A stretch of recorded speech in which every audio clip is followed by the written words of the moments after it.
How do we ensure the U.S. dollar remains the reserve currency?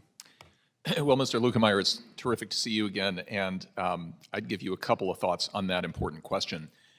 One is, if we start with stable coins before we talk about other crypto assets, I've said for a long time that the secular reduction in dollar holdings as a percentage of global central bank holdings is alarming. And this has been going on for more than 10 years at this point. So dollars as a share of the European Central Bank, the Japanese Central Bank, et cetera, has shrunk from 80+% to more like 60+% in a short amount of time.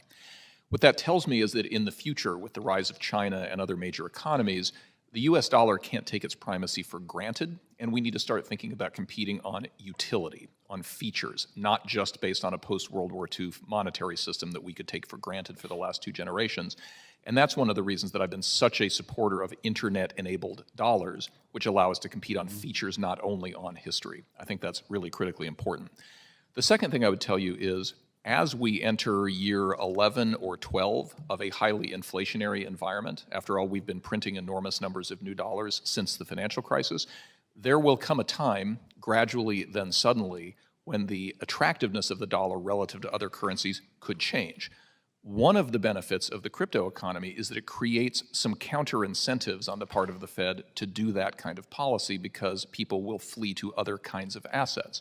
And that sort of market competition is something that I think will ultimately shore up our monetary policy and keep the dollar where it rightfully ought to be, which is as the dominant reserve currency it's been for all of our lives.